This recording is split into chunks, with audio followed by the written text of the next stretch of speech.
Voilà, shalom, shalom peuple dédié. Bandeko balandignon soya Topedia télévision. Émission Nabino, la maturité spirituelle Yangoyo. Et bandi, la maturité spirituelle, vous savez, nous recevons pour vous baenyon so bazalaka na maloba, baenyon so ba tombolaka lokumu ya Nzambe, baenyon so ba participaka na elanga nkolo na ba œuvre ya Nzambe biso tozalaka wana justement pona kokende ko solola na batu wana pona kopesa bango maloba. Voilà, mokolo lelo ezali le 29 juillet 2022 tozali bongo na Kinshasa na commune ya Lemba awa bisika boni biso tozwami toye ko sala mosala na biso avec une grande dame. Aujourd'hui, je veux vous présenter une personne. Elle est tellement spéciale pour vous, elle est tellement spéciale pour la société congolaise, elle est tellement importante pour le monde entier. Oyo bongo abengami na kombo ya mama ya bana ebele mama Emily otokoluka moeto solo na ye mokolo lelo afandaka na mboka ya Canada bongo na continent ya Amérique. Mais aye koluka nini na Kinshasa awa, aye ko sala makambo nini na Kinshasa awa, nakanisi na zalinga moko te nazali na ona bengaka Eli Eliezer azali sima ya caméra toluka moyena nu tozwa transition oyo tolakisa mosala o mamo oyo aye ko sala na Kinshasa et puis on se retrouve tout justement après pendant luka moyena pesa ye maloba.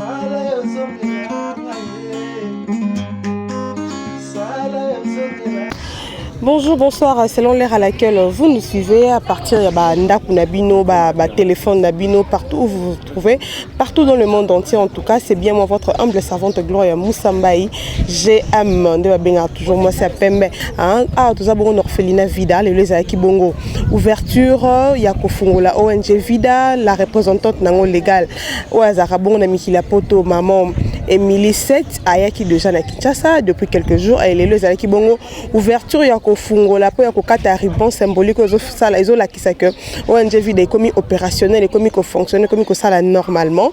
Ah bon on est bien na kati simananga bozo mona bien ils a bien décoré tout. Alors ouverture et tiko le kabokolanda on peut en direct na Chebiso télévision. Alors to kota na bino longo bomona comment est-ce que les choses vont se dérouler et poto zoapé moko ya bandeko ba représentant on a ba pasteur baza awa ba ya ki bon ko soutenir pe événement lelo. Merci. Bonjour. Merci beaucoup. Moi, c'est Jean Massangi. Nous sommes venus soutenir un de nôtres, Maman Emily Setimainga, pour l'initiative très courageuse et louable de témoigner de l'amour aux orphelins et aux orphelines. Tout ce qu'on fait par amour, on imite Dieu, qui est la personnification de l'amour. D'ailleurs, dans sa parole inspirée, en Proverbe 19, le verset 17, il est dit exactement ceci. Celui qui témoigne de la bonté, celui qui témoigne de l'amour aux opprimés, aux orphelins, il prête à Jéhovah Dieu, le Dieu du Christ Jésus, qui va le récompenser. Alors, nous la félicitons pour cette initiative. C'est une façon de prêter à Dieu. Et Dieu qui est le Dieu d'amour, voit l'amour qu'on témoigne à ceux qui sont opprimés. En retour, sa parole nous montre que Dieu ne tarde pas de bénir de telles personnes. Que le Dieu de Jésus-Christ puisse la bénir dans cette initiative. Qu'il y ait d'autres soutiens, des personnes de bonne volonté qui puissent apporter leur soutien pour que cette œuvre aille de l'avant. Et nous la félicitons, nous la remercions de tout cœur pour cette initiative. Merci beaucoup. Pour le compte de la famille, vous êtes donc Je suis son beau-frère. Ok, merci beaucoup. Merci beaucoup. Bonjour maman. Un mot par rapport à l'ONG Vida. Oui, ONG Vida vraiment eza eloko moko ya malamu. Na sepe nango makasi parce que eza moko oyo Bible zoluka. Parce que la Bible est moto sala bolamu nzambe pa futaka ye de tomoni mama azui idée ya ozwa bana ba orphelin bana ya ebité bana ya botité azui bango andimi charge na bango ndenge na yo kutela bango ngana kaise ko na kuta bana ngolo rola ndenge ne mais baza bonne santé baza bien bazolia ba vision vraiment zebele nzambe vraiment pambola. Amen. Merci beaucoup l'homme de Dieu. Merci. Alors vous savez ça peut être prier pour na bango conseil pe nyoko pesa na bato pe baza libanda ba koza pe na ba makoki ya kosunga. Alors ba initiative a boyer. Qu'est-ce que vous pouvez donner comme oui, ça moko ya misalo biso pe tozo sala netinga na za na misalo tozo sala na Beni. OK. Ça pe moko misala ya boye ezotinda biso. Eza vraiment malamu. Bato baza musika bukanisa pe pona mabele na mino Congo. Parce que kuna bozali bozalo rôle ba israélite na rat Égypte. Un jour bolinga bozonga. Parce que soki bozongi na mboko bosali bolamu loko la vie daté. Eza ming mabe. Ça me vraiment pambola ye. Ba ope baza kuna bo soutenir vida eza ving malamu. Merci beaucoup. Merci. Bon, na kozala bref mke ya solo Nzambe apambola ONG oyo vida apambola présidente nango tango nga na ye 4 nesika comme je t'ai invité nazaki na plusieurs casquettes. Je fais la modération, je suis aussi pasteur en plus de na kati ya ministère action humanitaire voir bien aimé ba activité à boyer. Comme on a ONG Vida Koya Boye, vraiment, j'encourage et je demande à mes partenaires Baya Kusunga Musala Oyo. Parce que Bana O Bazali Awa, Bazana Bosenga réflexion, puis en plus de cela, Bazana Bosenga éducation. Vida Yangomoko et Kokate. C'est pourquoi Zali Kosenga Bande Konyo sur Motema Malam. Nabeta Solo Nzambe, Obi Bezako Banabiso. Il est le père des orphelins. Dieu soutient toujours. Nabi Kenzamba ko simba motema ya moko na moko bato bazana makoki pour na ko apporter main forte na kali ONG. Parce que teka ya koboko la bana boye, nous irons même na ba éducation, il faut kotangisa bango parce que lobby na bango za ko senga moyen parce que na kati na bango bazawana iya bato yo lobby bakoza basali Nzambe lobi bakonza mboka pe bakomala kati wana bato lolenge na longi bazana kati wana meza ko senga lelo yo to ebana ko tia biso nyonso la mettre dans la pâte pour l'avancement ya ONG. Bonjour Yaya. De la part de la famille. Oui, ngaza grande sœur Émilie. Naza na kati ya famille. En tout cas, pour nanga eza vraiment surprise vraiment tena koloba. Mais ça ninga nde sengo makasi na kanisa kezaki ya kobatama. Mais siko emona ni misabatu. Nde balobi ninzaka musapi moko elonga activité. Tokoka pe kosokelelongi biso moko te. Loka ya sali pa nazobenga pe bandeko bazali pembeni na ye ya ko soutenir ye po eloko oyo ekende pe liboso. Peut-être ce to sungi ba o bazo luka lisungi e ko kendele biso malamu na kati ya libota et puis na famille pe to yebike na famille pe bazali. Mais poto laksa bolingo malamu to bandi pe na ba o ya libanda po Nzambe pe atala o ya biso ya libota. OK, merci maman. Alors tant que maman peut mon boti conseil ni ko kopesa na ba maman bazara boti mona tiki asali boye pour ba conséquences na mo pe yango zo créer les biso ba libélé le libanda. Un mot aussi pour na bango. Bon, pour na ba parents ba boti o bazalaka boti ya sundoli ta musupa ko zale na mwa makoki o ya olesa mwa na fils ke matembele mais soka sundoli boye sala ka passe. Basa le fort wana ezala tenete bazomona ke orpheline ezali bakenda okitisa te. Basa la pe fort wana ta na mwanda munda mbako kwa encadrer pe bana o balobi po Bible lobi na biso bana baza ba fruit ya bantraille na biso. Pe lipamboli outé pa Nzambe. Ba ebele bazo lukango bazo zwa te mais biso tango tozu yango photo batela kango. Fondatrice de Vida, hein, ONG Vida, maman Émilie 7, elle est là. Alors maman, bonjour. Bonjour ma chérie. En tout cas, félicitations déjà de ma part pour cette belle initiative. Alors yo moko étant que la fondatrice, un mot par rapport à tous ces enfants, par rapport à cette œuvre ici que Nzamba touché moté manayo et des orphelins au pesa bango moins un toit sur la tête bachata mutu balala. Alors ni yoko lo bana batu pe oyo bakoza la toucher bakomona oyo bakoza pe le bon comment qu'on peut baloba isuko la rappel longité donc faut oza la peine na mutu quoi porter l'eau peut aide. Un mot par rapport à ça aussi. Oui, je dirais vraiment ezali les kanismalamu pour nazalaka kosunga bana oyo ya kobombana mais Nzamba lingake malibanda. Tant que malibanda ezalaki pona yo nangai to sangana pour to sunga bana oyo. Alors eza pasi comment na bana biso lolenge bazo souffrir bazo tangate ngavuma eloko Nzamba tushenga na motema za kotangisa bana oyo parce que lobi to mona bango boye baza batu minene. Alors na kosenga na bande konyo surtout na likaniso so bo soutenir yango eza malamu donc nde bato balobi ke ntango ozosoutenir œuvre ozosoutenir oza kopesa nyongo ozokota nyongo epa nzambe bokanga maboko te na baoyo bakotouche mitema vraiment baza na besoin tosunga bango baza na besoin ya bamatériel ebele baa na mbetu te nga moko loboko moko nde ka tolobi esokoli elongi te mais so tokomi kaka misapi ata 5 ça va aider vraiment ya kosurmonter la pauvreté na kati ya bana na biso et surtout na mboka na biso mpona avenir ya bana donc nazobeya na bandeko na biso nyonso surtout na communauté congolaise na Canada na Montréal na Milton président JP ndeko noyo na kati na Kisasa na besoin na yo tokutana vraiment na besoin lisungi ya soutien makasi mpona œuvre naza na besoin bana penza babanda kotanga na septembre oyo mais osengaka lisungi na biso nyonso po te tosunga bana oyo bakenda na avant kokufela mwana eza te kokufela baparent eza te ke okomi soki délaissé soki ndenge nini nzamba atia biso mpona kosunga baoyo bazangi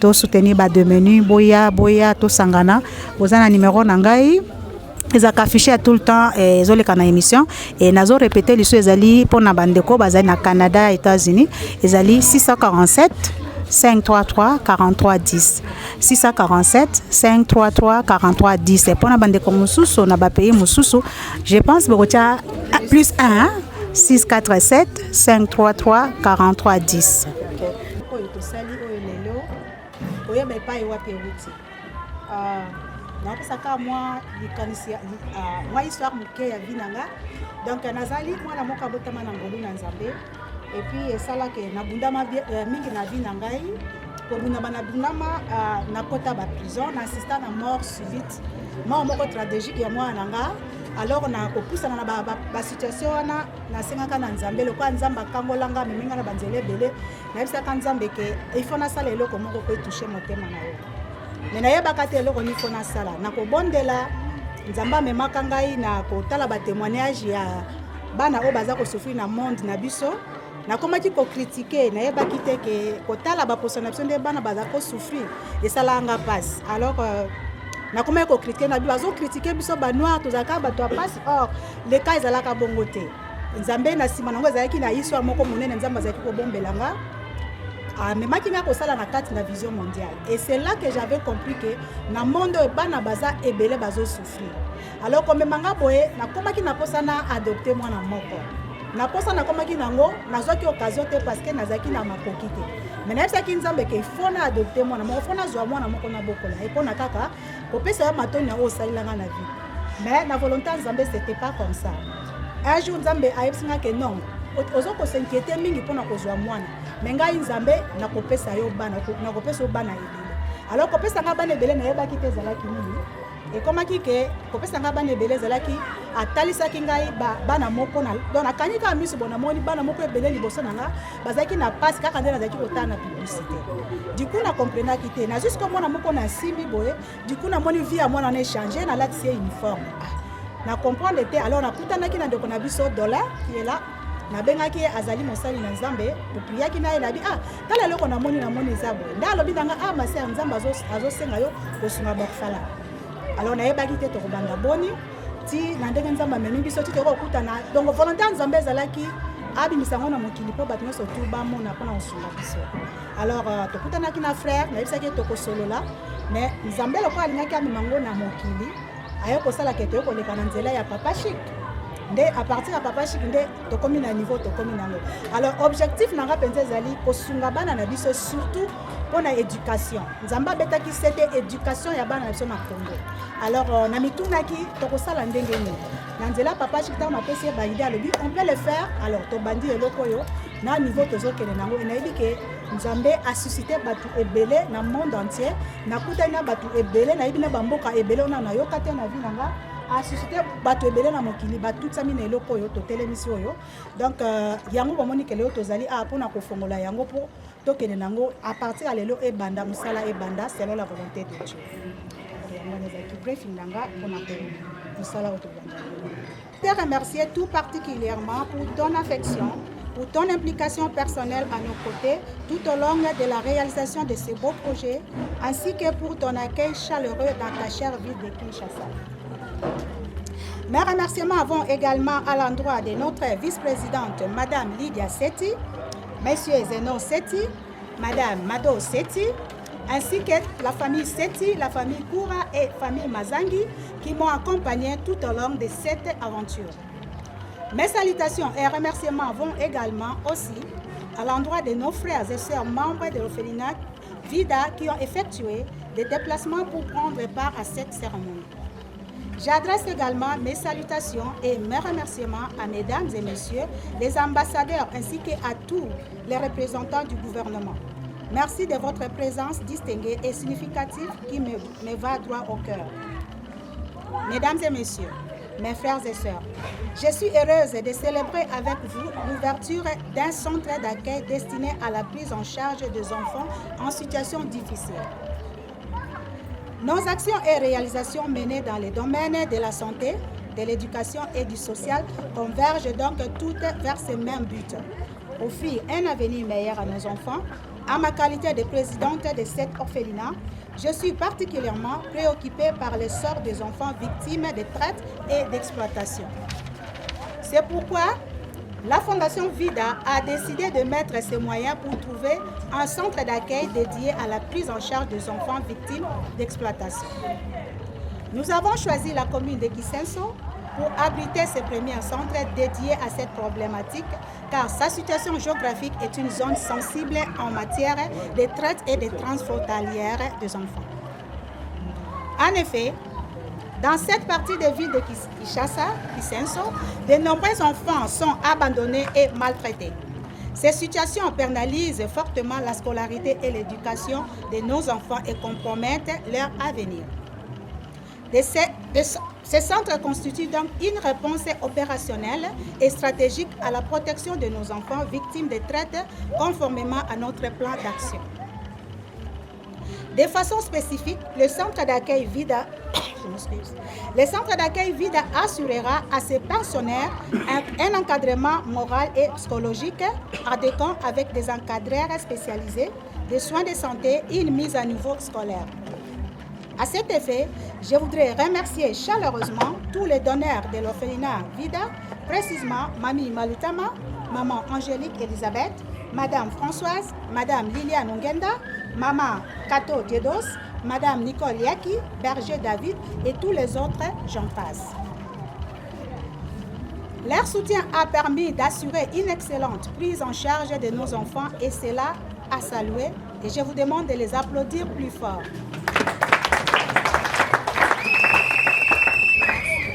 Mesdames et messieurs, à présent, je voudrais remercier sincèrement tous nos généraux, donateurs, qui par leur contribution ont donné vie à ces beaux projets. Qu'ils en soient tous sincèrement remerciés car c'est grâce à leurs dons que nous pouvons accomplir des miracles. Ensuite, je voudrais remercier tous les partenaires pour le soutien significatif qu'ils nous apportent dans nos efforts pour que ces projets soient réussis. Colonel Assoukate. Na bande da mon colonel Liboso, mais ça là mon colonel Assoukate. Et fungami pona nini? Pour lobby, aussi ça qui a l'osso, ya ko otike la bana. Et ça l'interpellation moko na biso. Na banzi to côté na kata ba loko kuna total nenge bisika baza kolala, na banzi yo kondimate ta mususu mwana no ala na ba condition wana. Ko se preta so mwana no ala na bambetu moko ya malamu. Et ça la interpellation na yo chaque fin du mois. Nenge zamba ko sunga ko tana motema na yo, le kaka otika kama contribution na yo. Otika contribution na yo. Na tango yo zali ko kanisela ba orphelin. Oza ko bome pa na Nzambe. Nzambe nde akopambola yo. Zoka ndiso Nzambe alibia pambola yo akopambola yo koleka. Tika Nzambe apambola biso. Abanze ta solo mo eloka muke ezali o ebongisa maki pona ko grignoter mo muke. Banzi to komi na suka. Na tiki lisusu maloba epa ya présidente. On a remerciement ya ba autorité na kati nesika oyo pe na ba invité nyonso basali Nzambe nyonso bazali kati nesika oyo. Vraiment, ça me va droit au cœur.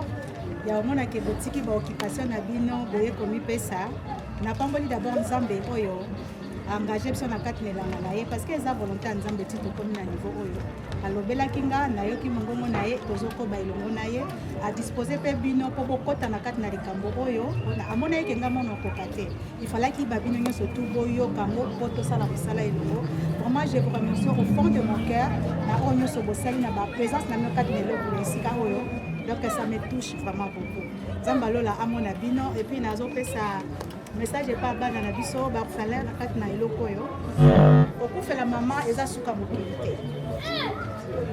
donc okufela mama elingi eloba te ke na mitilinga mpe na okufa nzambe oyo alobi ke azali le père des orphelins akobatela bino biso na kati ya ONG Vida tozali wana mpona bino tokosoutenir bino tokoaccompagner bino tout au long de votre vie mais yo moko fo milinga yo moko fo mipesa po te nzambe mpe asunga yo donc napesi bino message d'encouragement ozala fort peu importe ndenge ozali milinga yo moko mitiake non je suis capable naza capable ya kosala kokoma quelqu'un dans la vie soko otie message na kati na yo tu vas avancer dans ta vie alors courage nous sommes là pour vous donc tokosoutenir bino na nyonso tu oyo tokozala nango nzambe apambola bino et merci à vous tous et pour votre présence que Dieu okosala prise ya bafoto kolo amemaki ngai nakomaki kosala na compagnie babengi Vision Mondiale. Okay. Alors komemanga kuna ezalaki na ntina juste mpo nazwa réponse na bainquiétude oyo nazali nango par rapport ande naza kotala bana nde babiso. Okay. Alors kokoma nakoma kuna à ma grande surprise naokutaka baimage oyo ndakomona na publicité. Alors nazwaki un peu choqué. Alors de là il fallait qu'il na fongola na kati na yeba réalité. Au fongola bano fongola photo ya bana c'est là que j'ai compris que bana ba souffrir. OK. Alors du coup na senga ki bolimi nzambe limisanga j'ai critiqué na kati ya ignorance mais je vois que les enfants souffrent. OK. Alors na comment il a posé vraiment na adopter ata mwana moko na tangisa mana. Parce que bango publicité bango zaki koleka avec $1 tu peux sauver la vie des enfants, tu peux faire étudier les enfants. Alors na comment il a posé wana. Mais na kala ki babi non ba traumatisme na koka mosu. OK. Kotala ba vie abana wana pendant ces 6 mois na koya obela.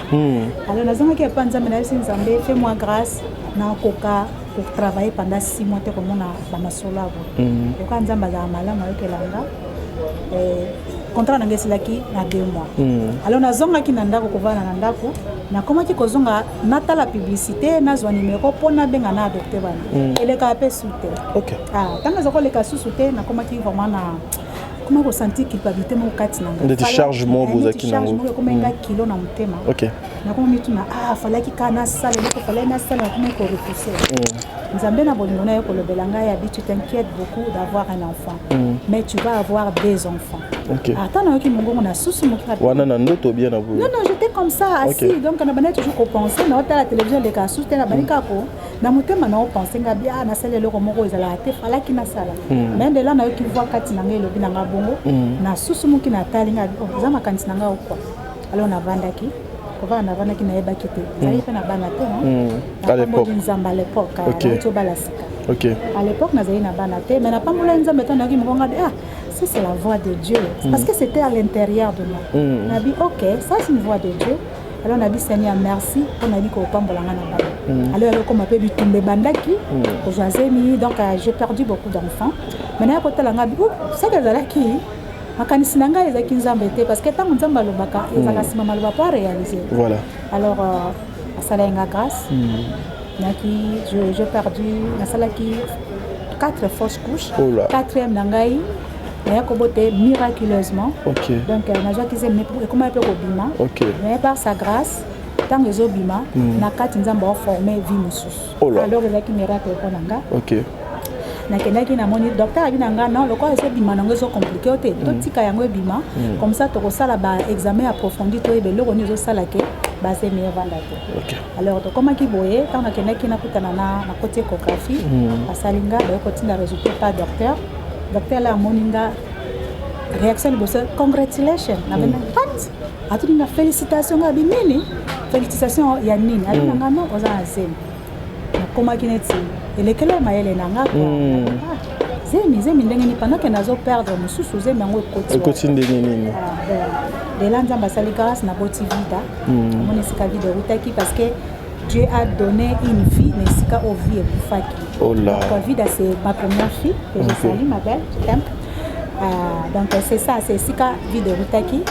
Tant on a moni bonga binzamba malamu nde tokobaki na batamba confinement ba priya zamba yo total sangai bana na vision. Juste mon cas aussi si prière na s'allonger muke na moni devant de moi bana moko bazaki na passe. Pas malheureux. Du coup na susumuki na zongi na moni sika même dotoye. C'est pas na ki moi na mona simé na loboko na ata na simbie na moni a transformé à la uniforme et donc surtout ba la taille uniforme. Et j'avais vraiment pas compris la vision.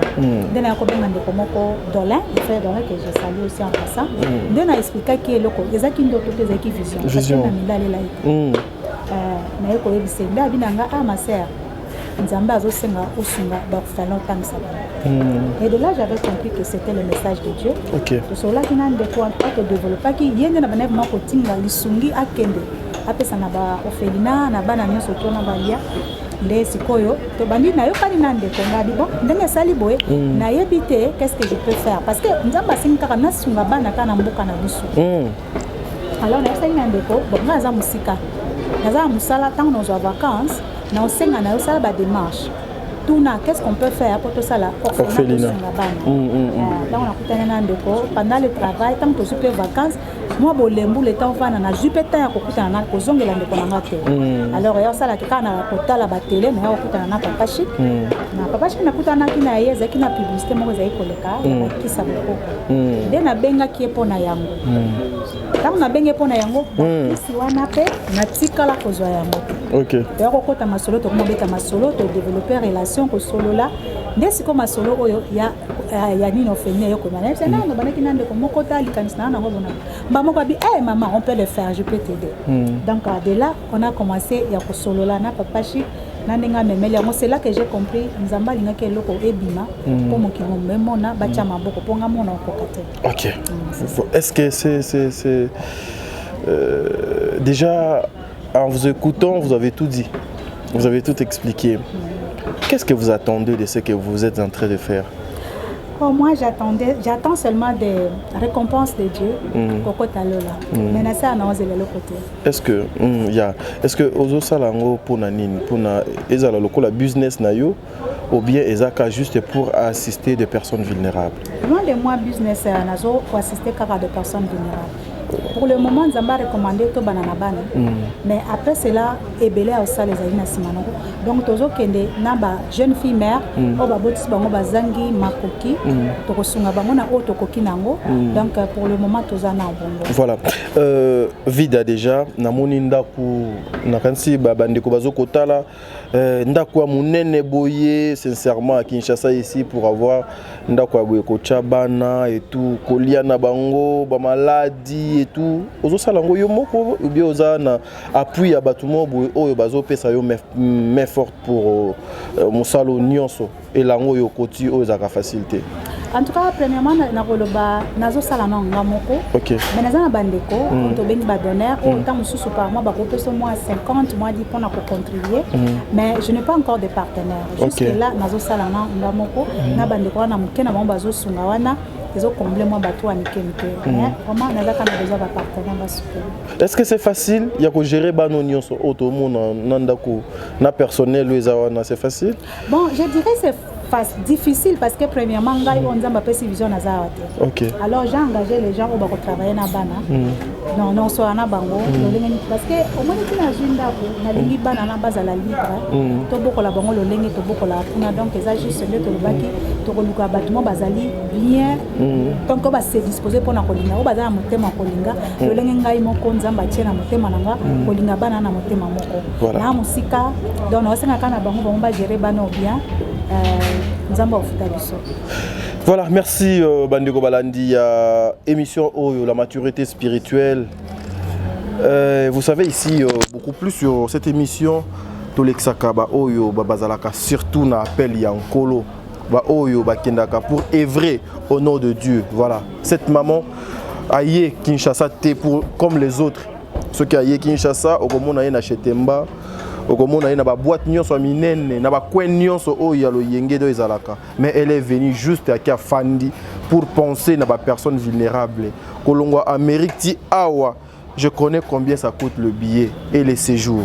Nzambe abate la bino mame Emily, Nzambe apeso lisusu ebele. Le cœur que vous avez nzambe atia lisusu likabo o de leki wana po yo continuer kosunga biso babola baye tozangi na baye tozanga place à kofanda place à kolala baye tozanga o nyonso do tozanga wana lorsque vous nous assistez ça fait quelque chose de bien ndenge moko na ba mama nanga ba mama Zozo azape na mboka na bino kuna na Canada ye malheureusement za na Calgary na papa Noema Vakala Nzinga mama Deborah Lubanda et puis mama Bijou Ketani ye aza na Belgique awa bazali ba mama pe bazalaka na motema ya kosunga batu ndeko na bino mwasi yeyo bokoki pe ko se joindre na ye pour na koluka moya ya kocha kopesa main forte na likanisi oyo azui message important o batu bakozala oyo kozala nango pour na kopesa bandeko bazolanda yo et puis ceux qui pe numéro ya téléphone ezali koki kopesa pour que ceux qui balani émission oyo babenga baluka moyen ba participer ba contribuer pe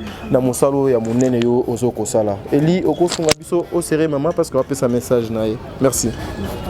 Alors, message important, on peut ça surtout dans la maman au portable dans 9 mois. Bobi douleur appartement. Bobi douleur il y a caprice à baser par 9 mois. Donc quand on était maté. Parce que quand on a maman même na papa pe boza ba openga tant toujours souffrir boza na kana kosunga biso pe na ba douleur toujours passer na mona ba appartement. Boka na mambo côté bana o bazani ba parents. Ni tia pe na place à bango wana ba maman ba bota bana wana. Bazaki pe na même douleur ndenge bozali nango. To sunga bana o ba kola ba koma bato un jour. Juste pour na mboka na biso société na biso Congo to na posa lisungi makasi. Kala bana bazana balabala. Toza na posa ko créer mo makambo belé mais ezo senga kaka ngai na yo poto tele makosunga bana wana. Boka na maboko te bandeko na yebike bandeko belé ba tout samaki na loko yo. Bazana d'hésitation.